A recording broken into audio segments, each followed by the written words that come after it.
Certaines personnes vont être très déçues de certaines actualités aujourd'hui. Salut à tous, ici Reg, bienvenue dans les actualités cinéma, séries et un petit peu jeux vidéo de la semaine. Aujourd'hui, pas mal d'actualités intéressantes, quelques mauvaises nouvelles, mais aussi quelques passages assez rigolos, je trouve. Comme d'habitude, dans la description et dans le commentaire épinglé, vous avez la liste des actualités, mais je vous incite à vous intéresser à toutes les actus chaque semaine, car l'objectif est qu'on en discute, qu'on en débatte, et c'est pas juste un listing bête et méchant que je fais d'actualité. Je vous donne mon avis dessus et j'ai envie de connaître le vôtre. Mais avant de commencer cette vidéo, j'aimerais remercier le partenaire officiel de celle-ci, comme d'habitude, c'est BorgosVPN et ses 38 millions d'utilisateurs et presque 5 sur 5 sur Trustpilot. Vous les connaissez aujourd'hui, ils m'ont permis de faire ma chaîne à 100% du temps et en plus de ça, c'est un service utile. Prenez n'importe quel autre pays que le nôtre en termes de streaming, vous allez débloquer des catalogues de fous. Vous pouvez regarder la Belgique, la Suisse, le Canada pour avoir un catalogue bien plus intéressant en VOSTFR et en VF pour ceux que ça intéresse. Mais plein d'autres pays ont plein d'autres films. Par exemple, Past Lives, l'un de mes films préférés l'année dernière, est disponible sur Netflix. De même pour Dune, par exemple, qui est pas facile d'accès. Et Kung Fu Panda, si vous voulez vous mater tous les films avant la sortie du prochain, ça se passe majoritairement sur Netflix dans beaucoup de pays. Napoléon, déjà disponible sur Apple TV+.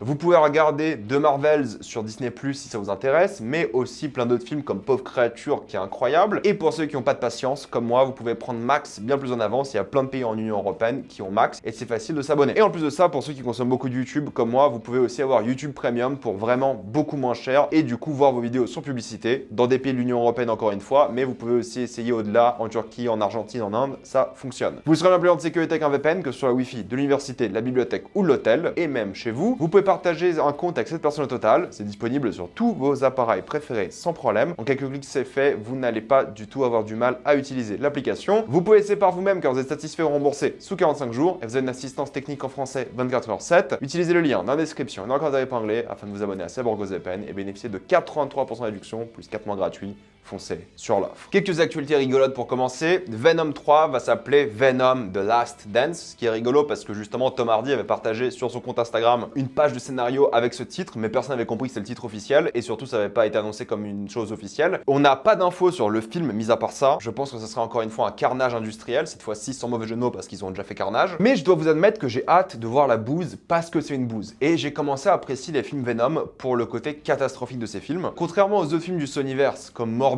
par exemple. D'ailleurs, Morbus, ce qui est intéressant, c'est que Michael Keaton ne comprend pas ce qu'il fout dans Morbus, et d'ailleurs, apparemment, les gens de Sony ne savent pas non plus ce que lui foutait là. Venom, c'est devenu la seule franchise, que je vais jamais revoir, soyons honnêtes, mais que je peux apprécier comme une sorte de film handicapé, quoi. J'ai presque envie de me dire que c'est pas sa faute qu'il souffre, c'est le studio qui l'a handicapé, il mérite pas ma haine. Et cette franchise ne mérite plus ma haine aujourd'hui. Je vais aller les voir pour rigoler, ça va me faire marrer, et puis basta. Venom, ça reste le seul exemple que je tolère un petit peu. Parce que prendre un personnage aussi iconique et en faire autant de la merde, ça me fait plus rigoler que pleurer aujourd'hui. Tous les films Kung Fu Panda durent 90 minutes pour une raison assez précise. Premièrement, ça permet d'avoir plus de séances au cinéma du même film. Et surtout, d'après DreamWorks, les enfants ne peuvent pas suivre un film pendant plus d'1h30. Du coup, ils les font assez courts. Est-ce que je suis d'accord avec ça? Je n'en sais rien. J'ai pas d'enfants, j'ai pas vu de statistiques dessus, mais peu importe, c'est leur volonté artistique. Ils font ce qu'ils veulent. Par contre, là où c'est plus triste, c'est que DreamWorks a énormément délocalisé. Donc, il y a plein de talents qui ont été délocalisés dans d'autres pays pour continuer à travailler sur des projets DreamWorks. Souvent, des gens beaucoup moins bien payés. Et en même temps, ils ont viré énormément de personnes dans leur studio principal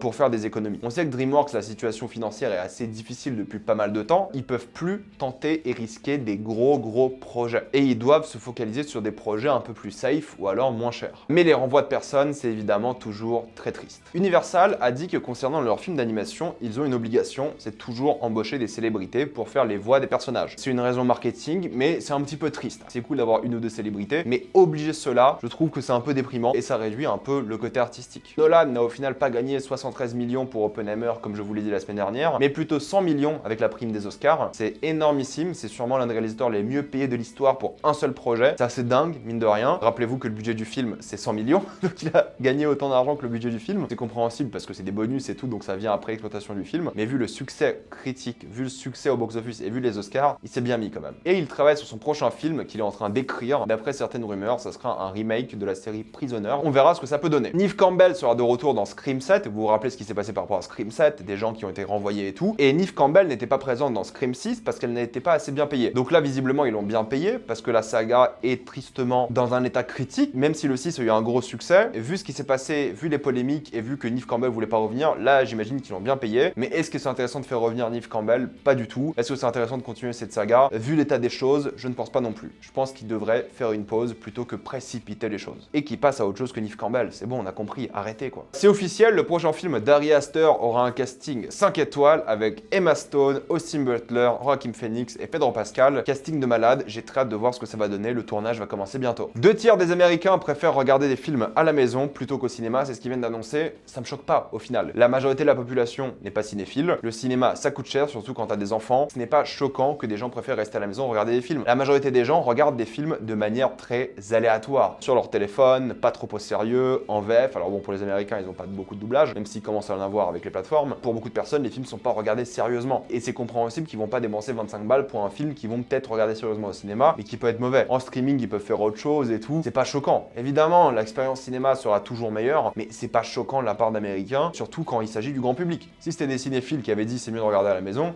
là, il y aurait eu un problème. Le prochain film de Werner Herzog sera avec Nicolas Cage. J'ai très hâte de voir ce que ça va donner pour le coup. Peter Weir a décidé d'officiellement prendre sa retraite pour la simple et bonne raison qu'il n'a plus d'énergie. C'est triste, il a fait des films cultes. Je le remercierai toujours pour Master and Commander que moi j'aime beaucoup. Mais si vous allez voir sa filmographie, il a fait que des bangers et que des films cultes. Pas tous sont parfaits, mais il a clairement marqué le cinéma. David O. Russell, qui continue à réussir à faire des films, a visiblement frappé un producteur de chez Sony. C'est assez dingue que des gens continuent à bosser avec David O. Russell qui a des graves agressions sexuelles à son actif, qu'il est insupportable apparemment en tant que réalisateur, mais les gens bossent encore avec lui, et là il a frappé un producteur. J'espère que ça va avoir des répercussions sur sa carrière, surtout vu son dernier film qui était pas bon. Jonathan Glazer, qui a gagné l'Oscar pour son film La Zone d'intérêt récemment, a fait un speech sur Gaza et la Palestine lors des Oscars. Ce speech a été critiqué par d'autres personnes qui ont fait des films sur l'Holocauste, des gens qui ont bossé par exemple sur The Long Way Home et sur Le Fils de Saul, qui ont traité son discours d'irrespectueux, de honteux et même d'antisémite.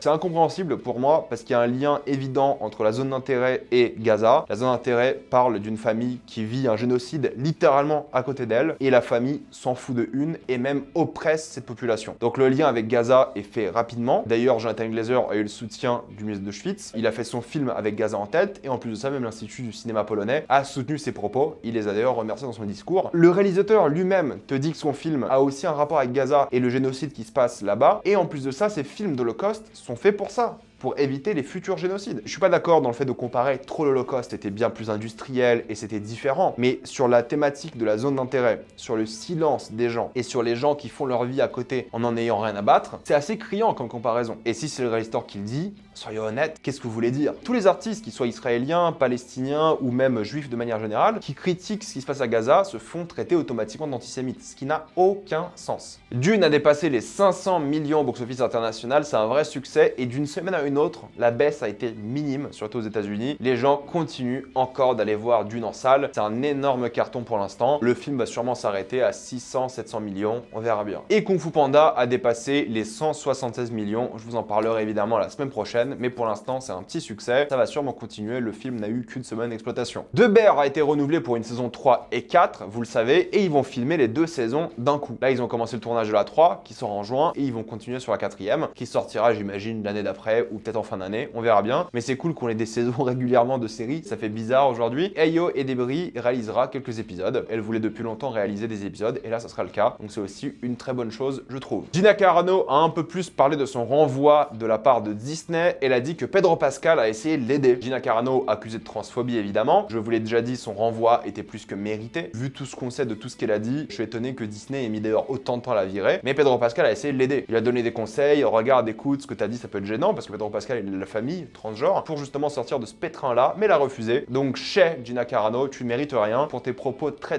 limites sur la politique et en même temps tes propos transphobes. Bye, tu ne vas manquer à personne. Le scénariste principal de X-Men, la série d'animation qui sort cette semaine, Bo DeMaio, a été viré. La simple et bonne raison, c'est qu'il est insupportable. Apparemment, il était hyper pénible avec tout le monde et il a été viré. Les gens pénibles ne devraient pas avoir de travail. C'est la vérité. Il y a pas mal d'histoires qui sortent à son sujet. Je suis content que cette culture à Hollywood change où les gens qui peuvent pas bosser en équipe et pas de carrière tout simplement. La saga Star Wars a rapporté 12 milliards à Disney depuis son achat. Rappelez-vous, son achat a été fait pour 4 milliards en 2012. 12 milliards, c'est beaucoup d'argent. Là, c'est un investissement qui a vraiment été utile pour Disney et c'est toujours difficile de quantifier quel argent vient de Star Wars en fonction de plein de produits différents bien sûr, mais c'est un énorme succès pour Disney et un investissement massif qui a du coup ramené beaucoup d'argent. Et Patty Jenkins a dit qu'elle travaillait encore sur Rogue Squadron, ce qui est assez étrange, mais je pense qu'on verra jamais son projet exister. Et la nouvelle saison de Doctor Who sortira le 10 mai sur Disney+, et le 11 mai sur BBC. Donc les Britanniques qui font la série auront le droit de regarder Doctor Who plus tard.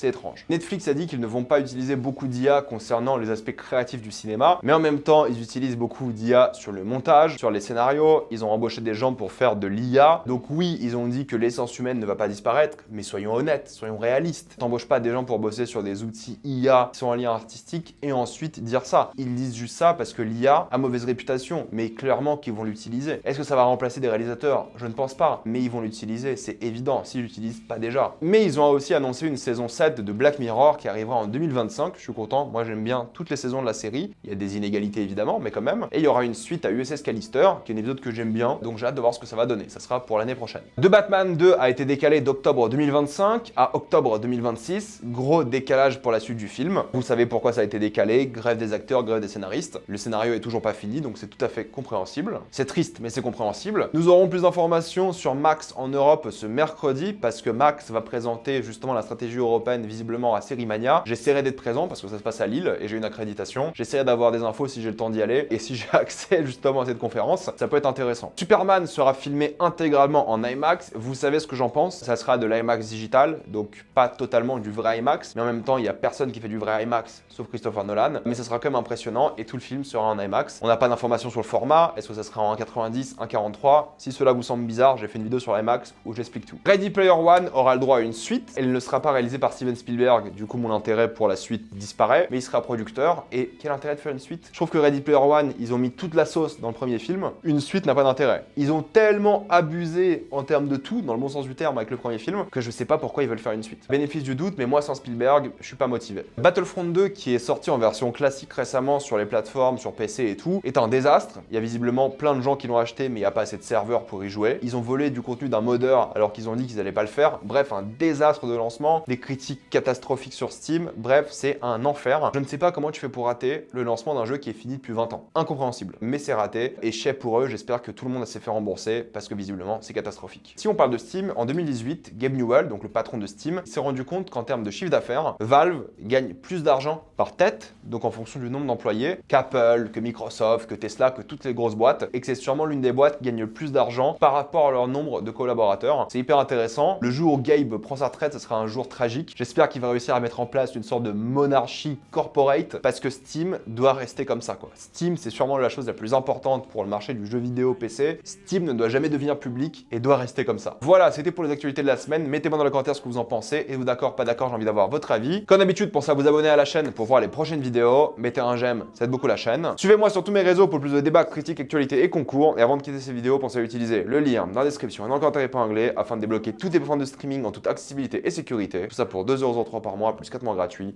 Foncez sur l'offre. Et moi je vous dis à la prochaine fois. Salut à tous.